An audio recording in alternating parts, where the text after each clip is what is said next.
So now it's time for a segment that's a more recent invention, Beyond the Talking Points. So Nathan, what's the Beyond the Talking Points segment about?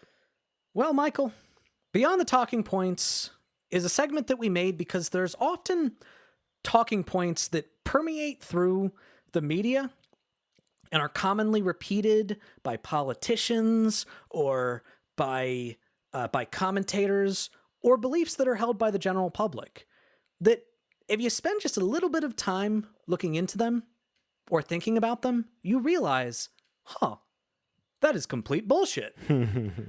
So, Michael, what talking points are we going beyond today? The talking point we're going beyond today is Republicans are the party of fiscal conservatism. But they're the economically conservative party. So obviously they're more responsible, right? Interesting. You should say so. Good thing we're going beyond that talking point today, isn't it? Okay, so let's quickly define what a fiscal conservative is. Fiscal conservative advocates for small government and low taxes, but is open to higher taxes if it's necessary to erase deficits. So, why are Republicans not the party of fiscal conservatism?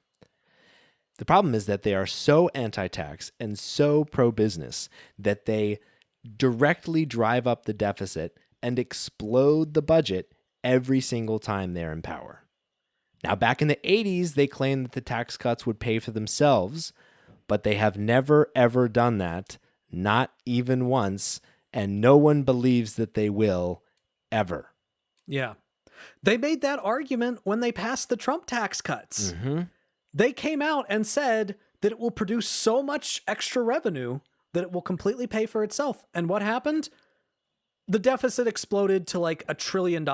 Yep. And what's hilarious is that recently, like, I actually saw an interview with McCarthy where he even went back and said, like, someone called him out for the tax cuts, and he was like, oh, well, those produced so much revenue, they paid for themselves. No, they didn't. No, they didn't. That is an objectively false statement. In fact, one analysis, when comparing Democrats to Republicans, found that Republican presidents are estimated to add between 0.75% and 1.2% more to the deficit as a percent of GDP for each year they're in office than Democrats do. Ultimately, Republicans are not the party of fiscal conservatism because they're so anti-tax and pro-business that they reduce the taxes, explode the budget, and add more to the deficit than Democrats do. And not to mention, they're always looking to inflate the military budget. Yeah, and they add that. To be fair, so are Democrats, though. Yeah. And so that's beyond the talking points.